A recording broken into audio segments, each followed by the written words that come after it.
Hello, everyone. Welcome to the first day of our book, Mice and Beans by Pam Muniz Ryan and illustrated by Joe Cepeda.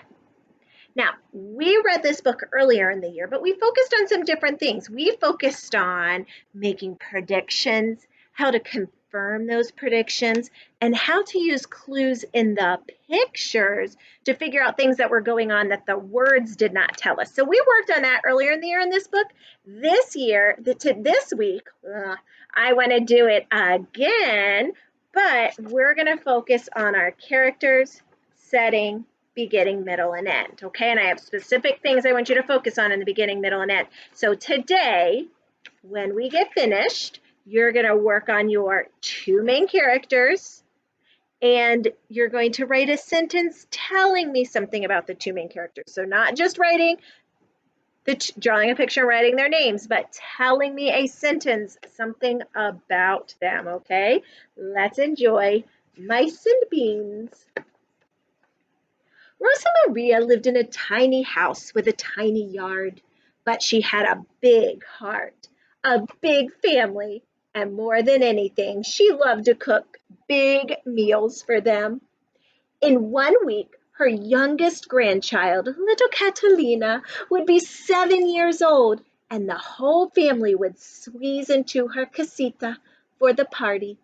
Rosa Maria didn't mind because she believed that what her mother had always said, when there's room in the heart, there's room in the house, except for a mouse.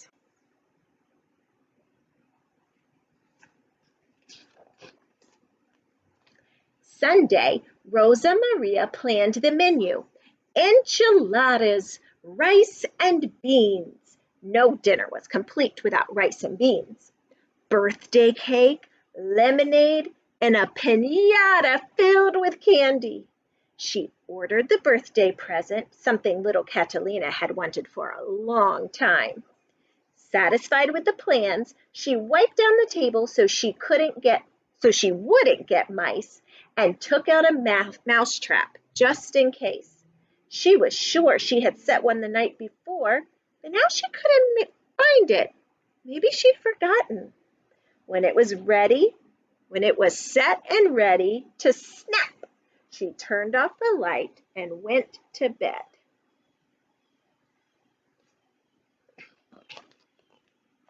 Monday, Rosa Maria did the laundry. She washed and ironed her largest tablecloth and the 24 napkins that matched.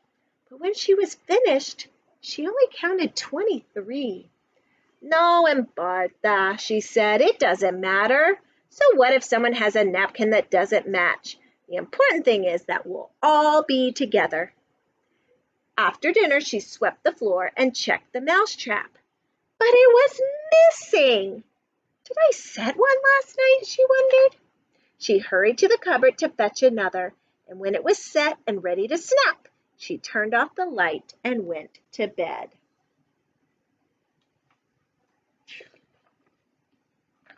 Tuesday, Rosa Maria walked to the market. She filled her big bolsa with tortillas, cheese, red sauce, white rice, pinto beans, and a bag of candy.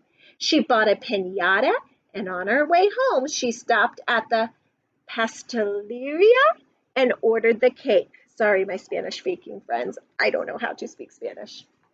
After dinner, she washed the dishes and checked the mousetrap.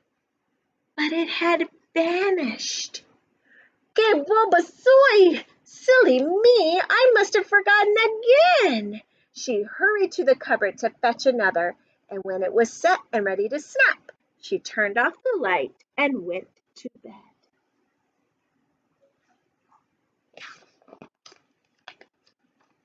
Wednesday, Rosa Maria prepared the enchiladas. She dipped the tortillas in red sauce, filled them with cheese, and rolled them into fat little bundles. She noticed the piñata was missing a few feathers. No importa, she said. Those feathers won't make a difference to the children when the piñata is filled with candy. After dinner, she mopped up the sauce and checked the mousetrap. But it was gone again. I'm so busy that I'm forgetting to remember, she cried. She hurried to the cupboard to fetch another, and when it was set and ready to snap, she turned off the light and went to bed.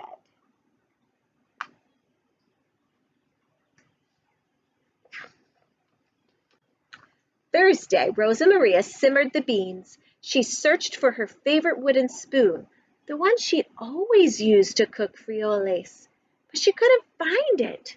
No importa, she said. The beans will taste just as good as if I use another spoon. She added water all day long until the beans were plump and soft. Then she scrubbed the stove and checked the mousetrap. But it was nowhere in sight. Ciales, she said. Heavens, where is my mind? She hurried to the cupboard to fetch another, and when it was set and ready to snap, she turned off the light and went to bed.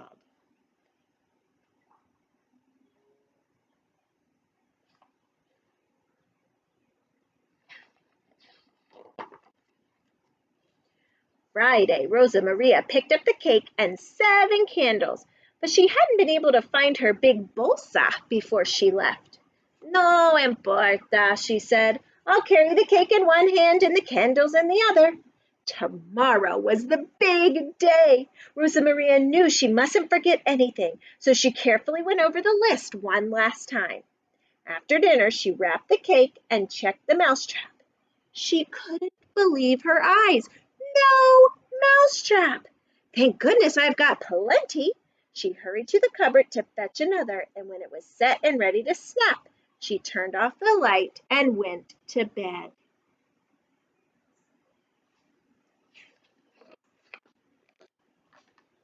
Saturday, Rosa Maria cooked the rice. As the workers assembled little Catalina's presents, she set the table and squeezed the juiciest lemons from her tree. Let's see, she said, feeling very proud. Enchiladas, rice and beans. No dinner was complete without rice and beans. Birthday cake and lemonade. I know I have forgotten something, but what? The candles! But she only counted 6. No importa, she said. I will arrange the 6 candles in the shape of a 7, and little Catalina will be just as happy. Now everything is ready.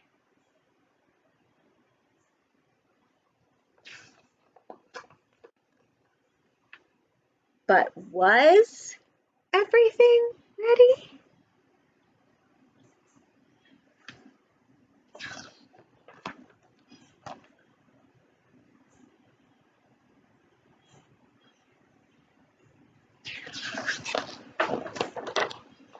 That afternoon, Rosa Maria's family filled her tiny casita. They ate the enchiladas and rice and beans, they drank the fresh squeezed lemonade, and they devoured the cake. Little Catalina loved her present, a swing set.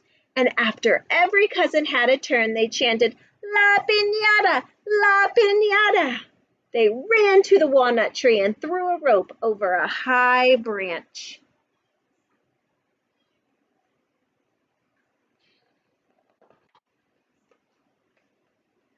Whack! Whack! Little Catalina swung the piñata stick. Wait! Cried Rosa Maria as she remembered what she'd forgotten. But it was too late. Crack! The piñata separated and the children scrambled to collect the candy. How could that be? Rosa Maria puzzled. I must have filled it without even realizing. She laughed at her own forgetfulness as she hugged her granddaughter and said, Feliz cumpleaños, my little Catalina. Happy birthday.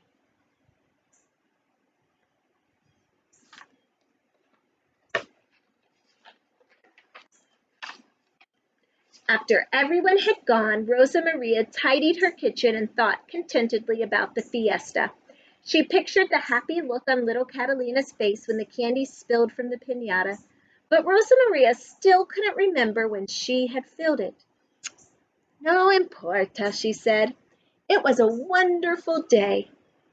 But as Rosa Maria swept out the cupboard, she discovered the telltale signs of mice.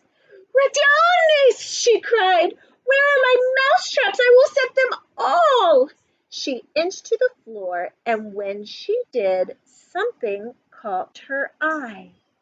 She looked closer. Maybe she didn't fill the piñata.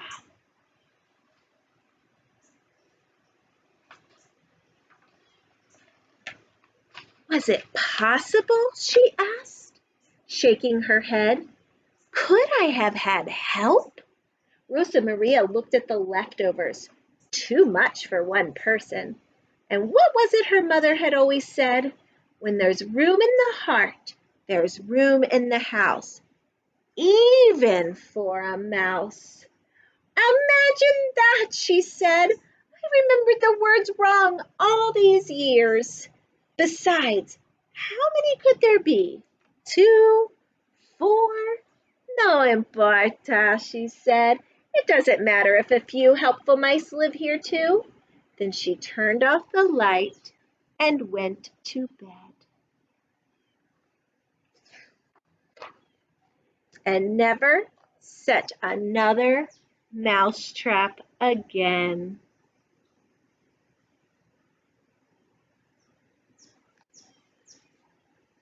Thanks for enjoying the first reading of Mice and Beans with me. Go ahead and work on your main characters. Who are the main characters in this story? And write me a sentence about the main characters. Tell me something about them. Good work, friends.